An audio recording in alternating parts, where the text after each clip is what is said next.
This episode of Haunted Places contains particularly disturbing and sensitive material, including discussion of torture, slavery, and suicide. Caution is advised, particularly for listeners under age 13. A pale, clear moon cast light on the heads and shoulders of dozens of revelers trawling the French Quarter.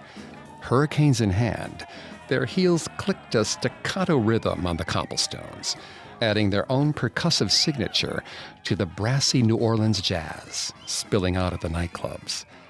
Inside 1140 Royal Street, however, Jamie couldn't hear any of it.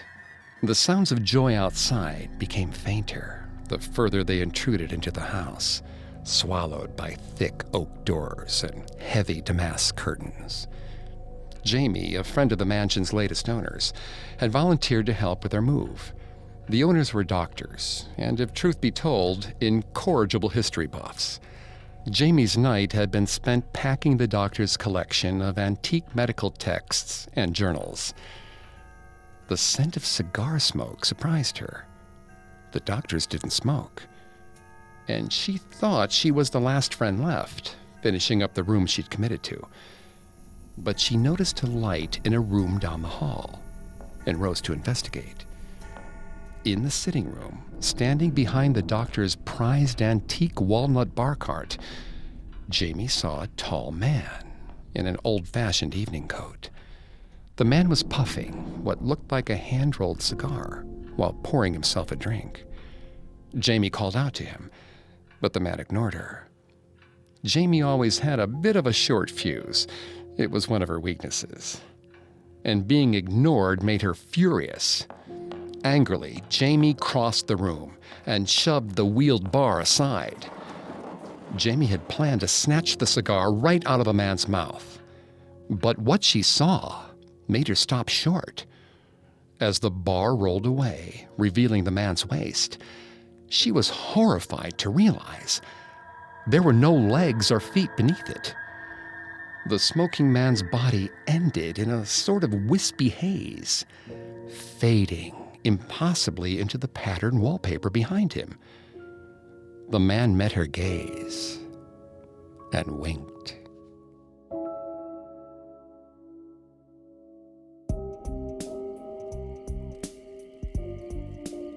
Welcome to Haunted Places on the Parcast Network. I'm Greg Polson.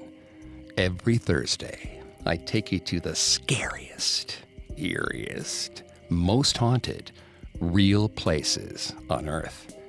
This week, join me on a deep, dark journey to the LaLaurie Mansion, where some of the most brutal and shameful acts in history occurred. Some call it the most haunted house in America. Some call its mistress the most prolific female serial killer of all time. To this day, it's haunted.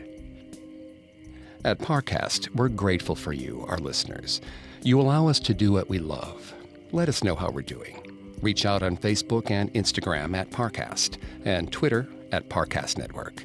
And if you enjoyed today's episode, the best way to help us is to leave a 5-star review wherever you're listening. It really does help. We also now have merchandise. Head to parcast.com/merch for more information. Listen to more episodes of Haunted Places, as well as Parcast's other podcasts on your favorite podcast directory.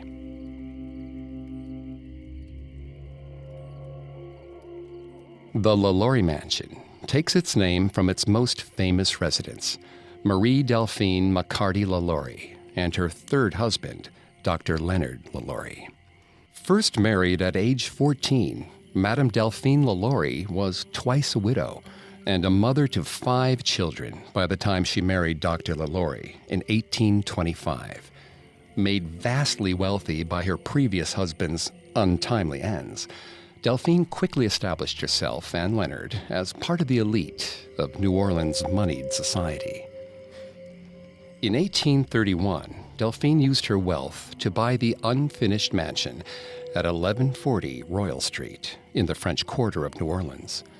She and her family moved into the square gray mansion in 1832.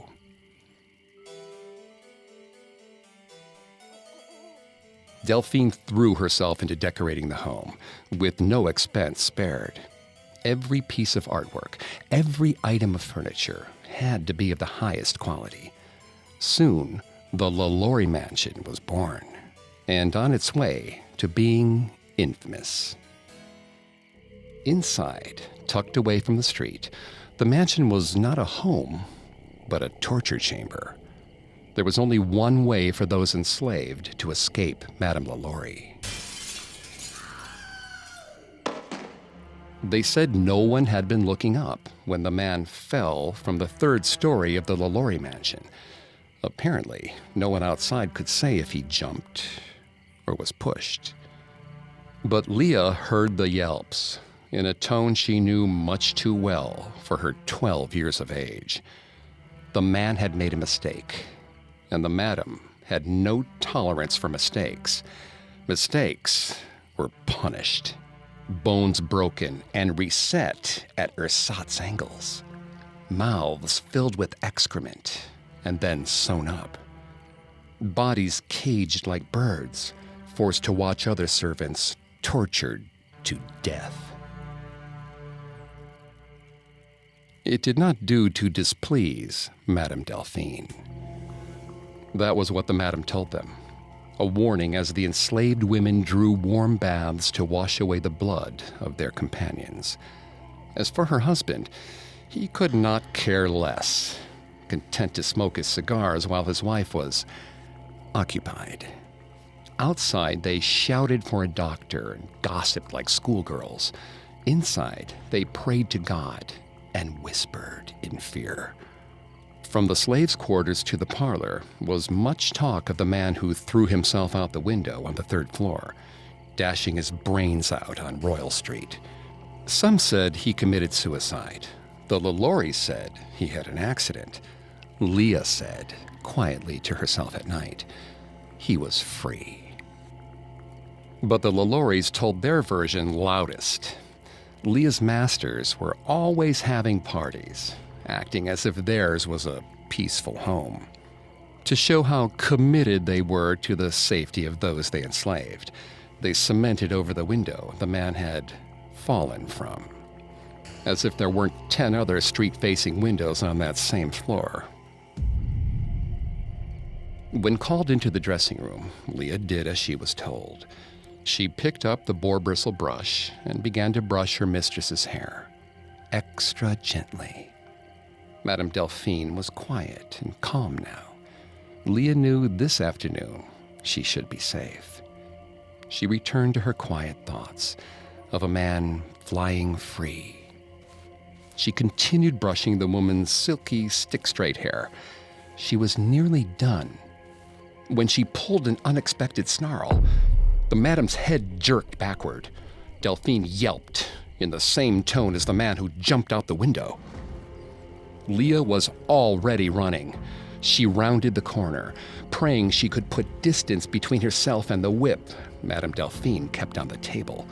She ran past Dr. LaLaurie, who blew a smoke ring, as if to hide Leah from his vision. Leah fled to the nearest window, intending to climb out. She pushed it, but it was stuck. She ran farther, past the cemented window and onto another. She tried to fling it open, but it was lodged shut. Stuck.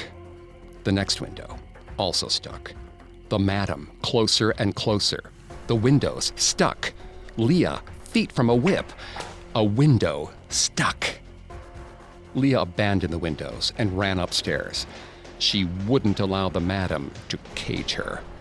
Leah turned right and headed to the roof. Barreling outside, Leah was faced with a choice. Behind her was Madame Delphine, raging and snapping her long whip, swearing to beat her senseless. In front of her was a 4-story drop. Leah chose to be free.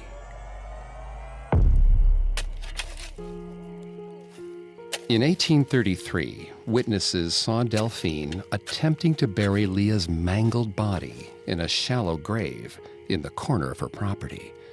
This time, at least, it looked like the slave who lost their life might have some justice.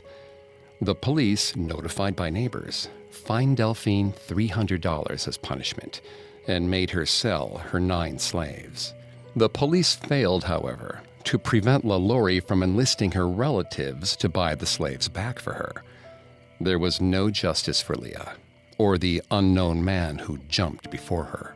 Leah wasn't content with the pitiful attempt at justice she received, and she would make her displeasure known.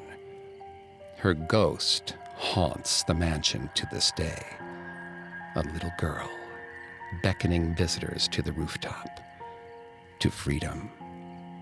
But she's not alone. Coming up, another spirit trapped in the mansion by Madame LaLaurie. Now, back to the story. The LaLaurie Mansion was a house of horrors, a torture chamber, and tomb. Madame LaLaurie was a sadist. Dr. LaLaurie simply didn't care. And New Orleans high society preferred to close their eyes and have another glass of free champagne.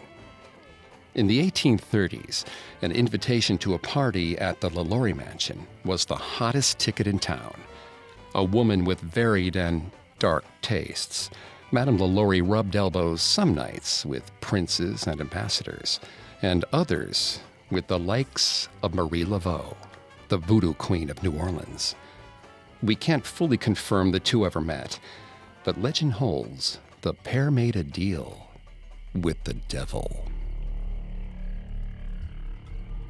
After 6 girls, it was only natural to hire Marie Laveau, the voodoo queen of New Orleans, to ensure the next child would be a boy. The young parents, Camille and Louis Matthews, breathed sighs of relief when Marie Laveau agreed to perform the rituals to ensure a male heir. But Marie knew more than she let on about Louis and Camille. When Louis asked her to provide him with a son, she had to keep a smirk from her face. One didn't earn the title Voodoo Queen without knowing everything that went on in her city, even what went on in the tiniest, dingiest sharecropper shacks on the plantations lining the Mississippi River. For example, the shack on the Matthews plantation, where 2-year-old Maurice lived. His brothers and sisters were polite, refraining from commenting on how little Maurice was oddly light-skinned. And they refrained from spreading the word that after drinking, Louis would often appear at the door of the shack where little Maurice lived. And Camille, ever soft-hearted, would frequently stop by with toys or clothing for the boy. Marie Laveau didn't take kindly to liars and secret keepers. The voodoo queen could have made a living zombie of Louis with a single potion. And here he was, asking for a male heir, when there was a male child with his eyes, living just on the edge of his property.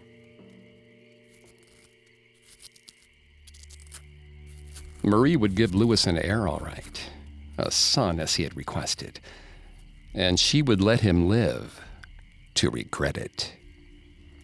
She kept her face grim as her snake slid over Camille's body, wriggling under clothes and in her hair.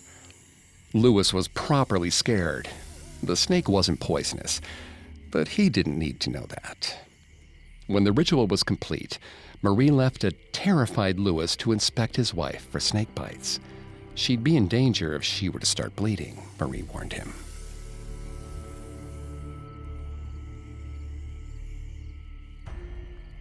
Nine months later, she was called to their home again to help bring forward the male heir Louis deserved. When Marie arrived, Camille's water had already broken. Camille labored long with her son. Marie tended to her with care, wiping her brow with a wet rag soaked in a potent concoction of herbs. Finally, after far too many hours of labor, the baby emerged in a pool of blood. Marie wiped it out of the infant's mouth, while his ignorant father exclaimed with joy, "I have a son!"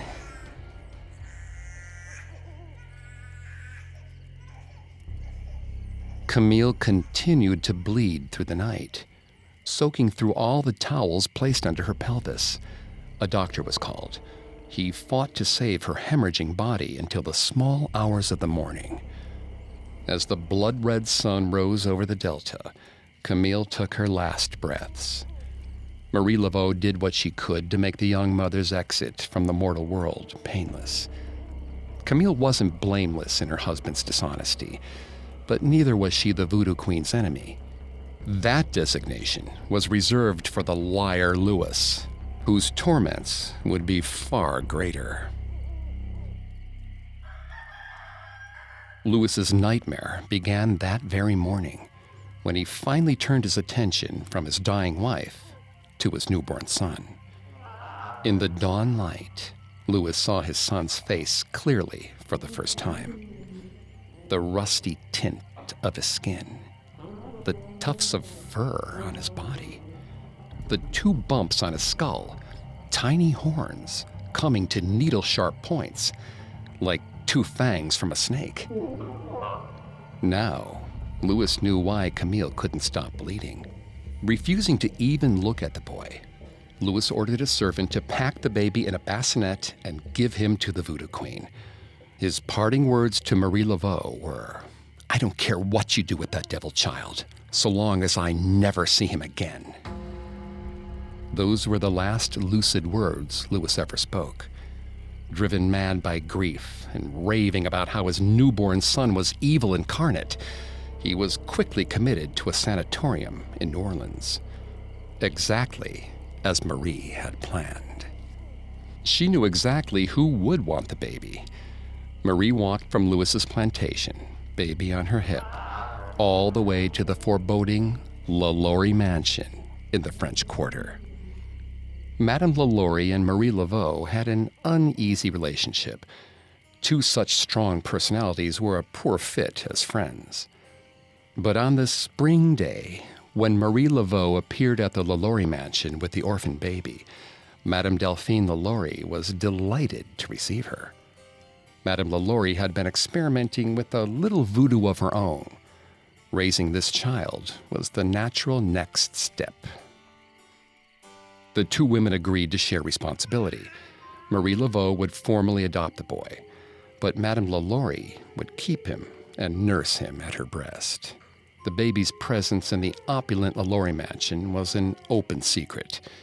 Any servant who dared to mention his unholy appearance was swiftly dealt with, and any neighbor who gossiped about the child lost their coveted place in the LaLaurie's social circle. Nevertheless, rumors spread around New Orleans that the 2 women were using the child in rituals to summon Satan himself. And as the child grew, his screams, like nothing ever heard from an earthly infant, got louder and louder, eventually becoming enough to set every dog in the French Quarter to howling each night. The screams infected both women's homes, spreading misfortune like a rot. In Marie Laveau's household, a simple love potion turned to poison. For 3 days, the woman who drank it spoke only of visions of infinite darkness and suffering. On the 4th day, she expired in Marie's arms. The next day, Madame LaLaurie summoned Marie to her mansion. Her eyes were baggy, her hair rumpled. Over mint juleps, the madame explained she could no longer keep the wailing demon child. It had killed and eaten one of her slaves, Madame LaLaurie said with a yawn.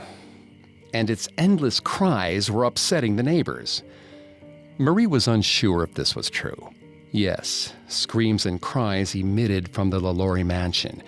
No one could deny that. But Marie suspected that Madame had merely taken her torture too far and killed someone herself. The cries coming from the 2nd floor at this moment could be those of enslaved children. Marie had a feeling that, in her later years, Madame LaLaurie lacked the energy to stay up all night with the child. But Madame insisted she'd had enough of voodoo and needed Marie to take the child back, permanently. She led Marie to the nursery.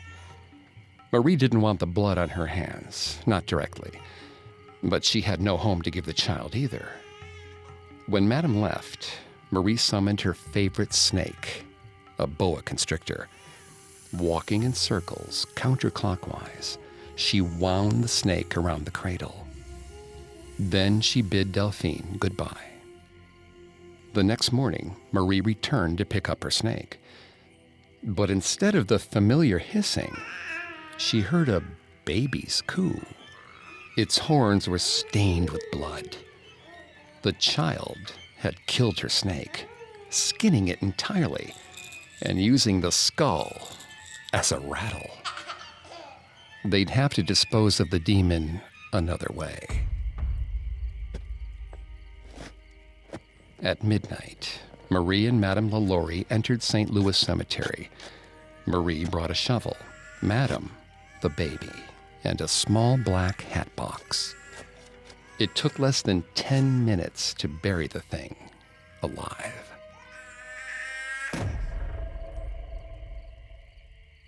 With that, the demonic wailing finally stopped. Marie felt the tension and the rot lift from her spirit and her household. The pair walked home, splitting up at Bourbon Street. But as Marie walked, she heard something. A subtle hiss. Marie ran the rest of the way home. After the burial, no one ever heard the devil baby of Bourbon Street cry again. But every so often, Marie saw a slithering flash in the corner of her eye.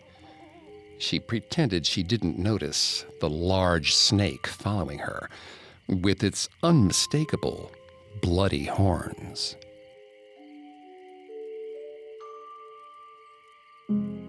In the late 1800s, residents of New Orleans fashioned devil baby dolls made from gourds, hanging them on the windows and setting them on their doorsteps. Supposedly, the devil baby dolls would save them from the real devil baby and his voodoo curse. However, by the early 20th century, a new legend had started.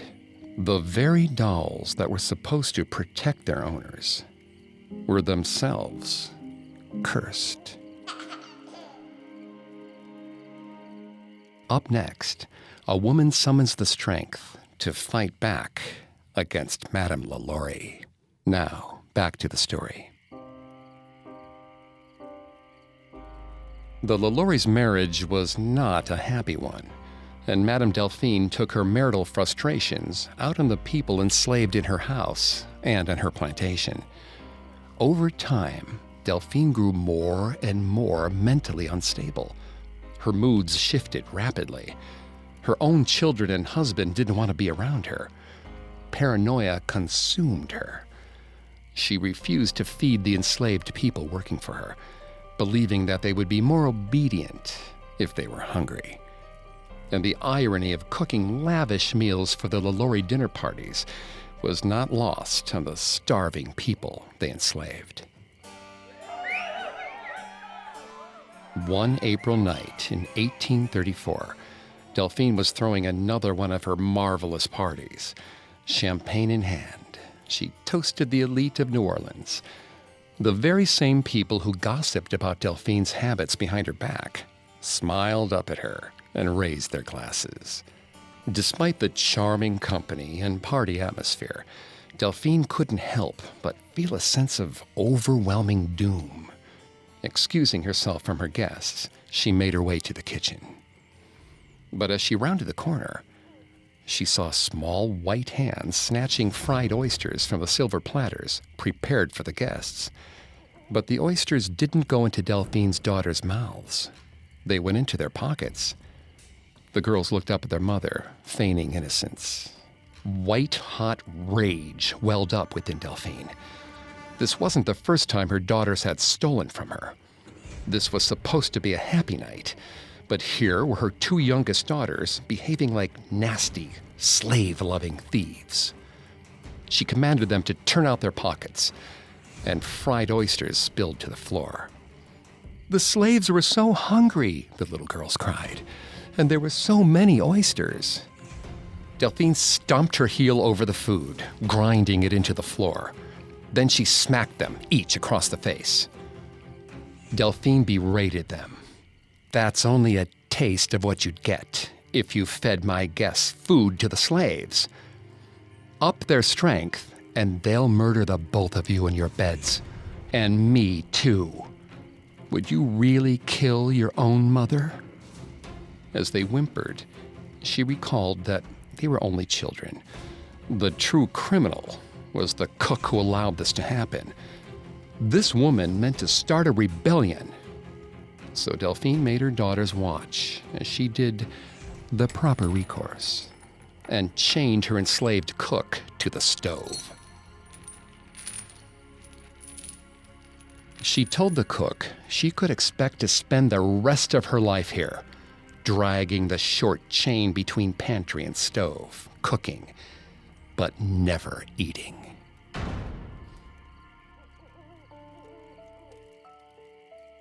After the monstrous madam left the kitchen and went up to bed, the cook lay awake on the kitchen floor. She had spent 70 years working for cruel masters, but now she couldn't even walk the 10 steps across the kitchen to look out a window.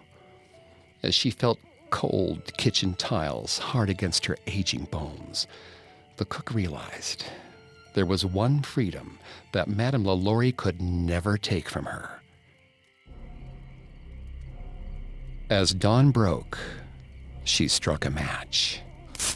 She felt no fear as she watched the fire begin to catch, first on the firewood, then on the wooden beams of the kitchen walls themselves. The cook had lived in the LaLaurie Mansion long enough to know several fates worse than death.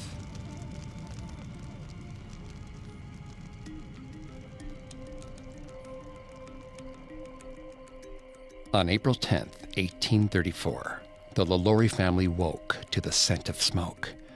They ran screaming to salvage their favorite possessions from the fire. As the fire raged, the neighbors gathered outside. The small crowd soon became a mob as the neighbors realized the LaLauries were leaving their slaves to burn. Judge Canonge, a local magistrate, was woken by the noise.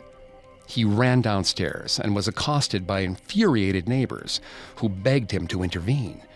The judge politely asked Dr. LaLaurie to unlock the slave quarters so that neighbors could rescue his slaves.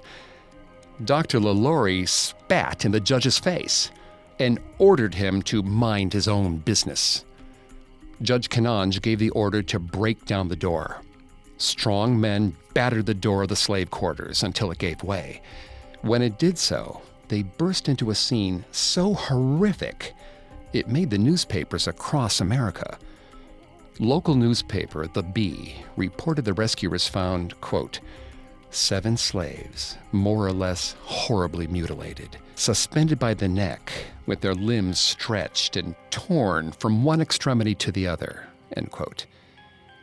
Rescuers lifted the torture victims on their shoulders and brought them out of the slave quarters, removing them to City Hall, where newspaper editors were invited to examine them.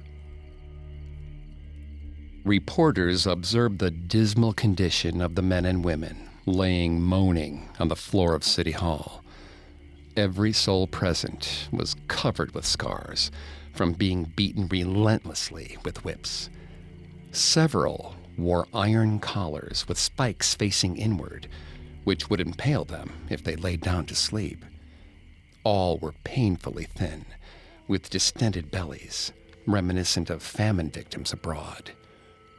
One poor man had a hole drilled into his skull. It wasn't recorded how long the hole had been there, but it was reported that it was infested with maggots, eating away at the living man's brain. When word of the LaLaurie's crime spread across the city, an angry mob approached to tear down what remained of the mansion. The LaLaurie Mansion was ransacked from top to bottom. Delphine's actions had publicly exposed the well-known but little discussed dark side of high society in New Orleans, and now it could no longer be ignored. But Madame and Dr. LaLaurie were warned about the mob coming for them. By the time anyone went looking for them, the couple were on a steamship bound for Europe.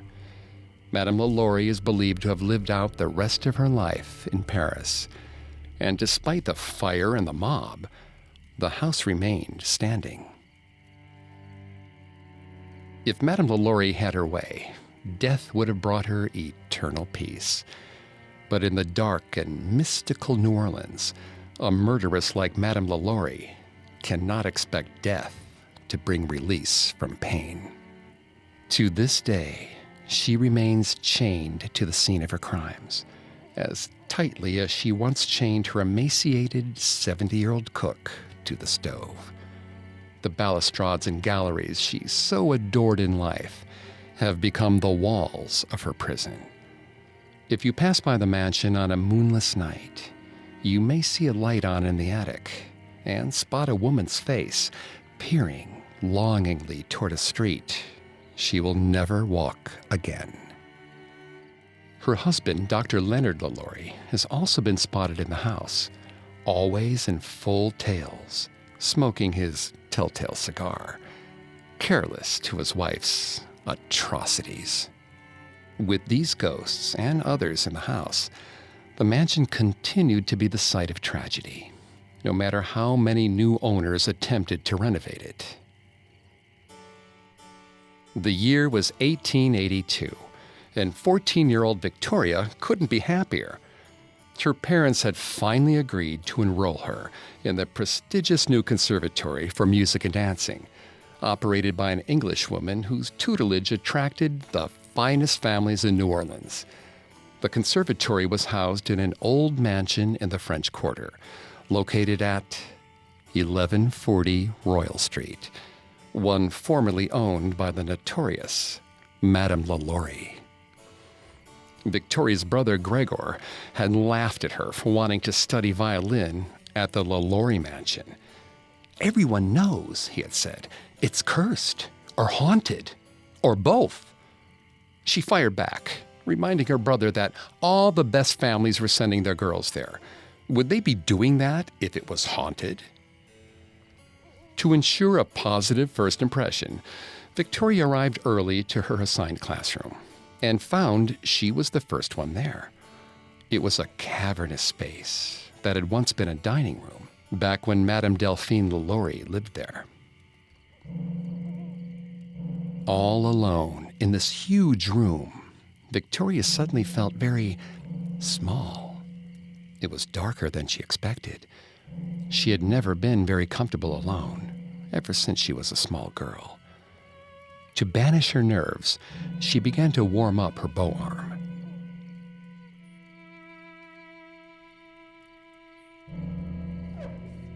In the big, empty room, Victoria thought the strange sound was an echo of her playing. But when she paused her bow, it continued. It seemed to be getting closer, but in the dim room, Victoria could see nothing. Her pulse began to race. She told herself it must be somebody moving furniture in the next room, or perhaps a dancer with squeaky shoes. She ran to the door to look, but there was nobody in the hall.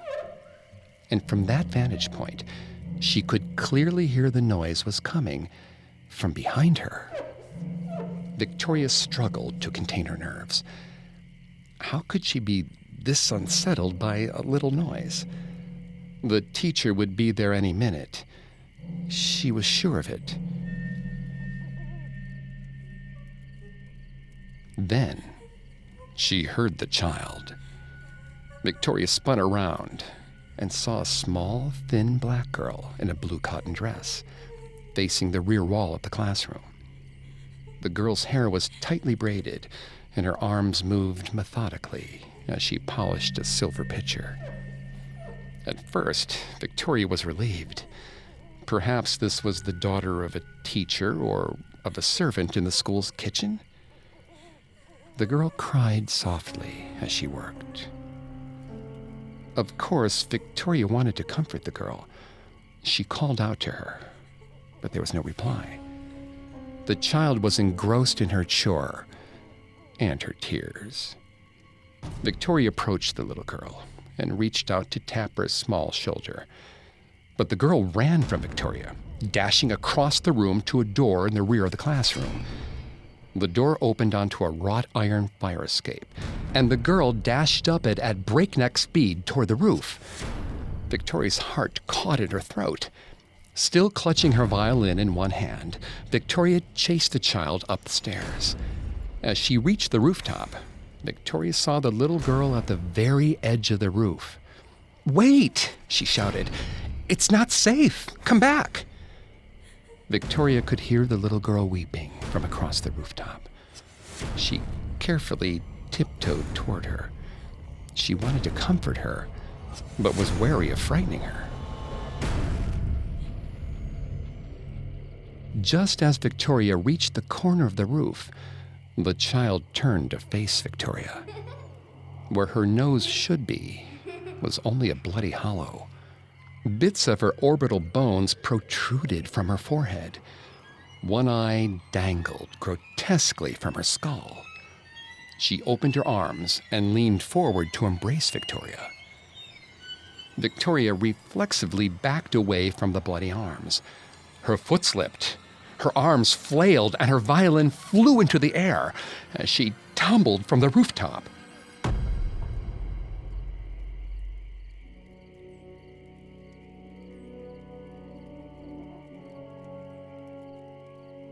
Victoria's parents were told she committed suicide out of anxiety about performing for her new, renowned teacher. But Gregor, Victoria's brother, knew better than to believe the coroner's report. He had heard the stories of people falling from the upper reaches of the LaLaurie Mansion. He had heard of 12-year-old Leah, who one day made the mistake of yanking a snarl while brushing Madame LaLaurie's hair. He knew she was only one of the many ghosts who had been enslaved at the LaLaurie Mansion.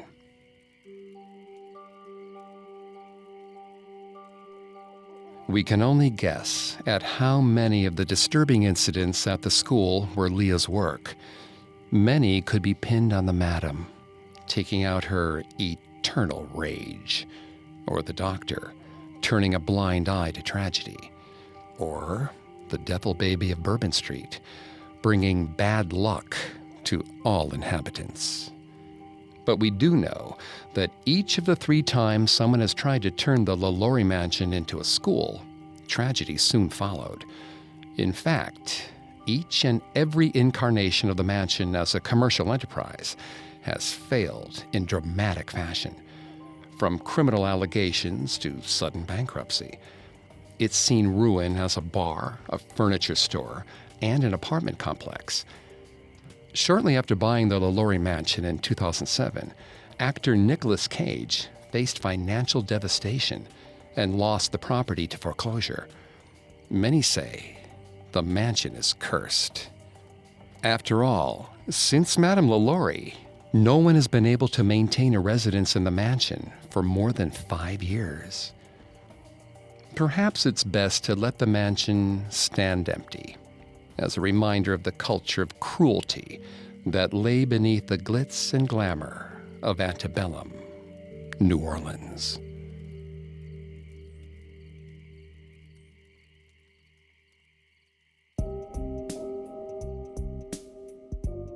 Thanks again for tuning into Haunted Places. We'll be back Thursday with a new episode.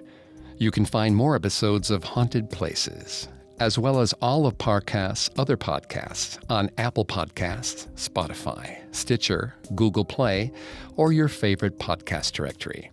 Several of you have asked how to help us. If you enjoy the show, the best way to help is to leave a 5-star review. And don't forget to follow us on Facebook and Instagram at Parcast, and Twitter at Parcast Network. I'll see you next week. Haunted Places was created by Max Cutler. It's a production of Cutler Media and is part of the Parcast Network.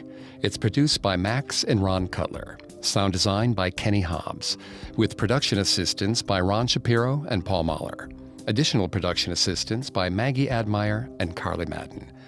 Haunted Places was written by Devin Schwartz. I'm Greg Polson.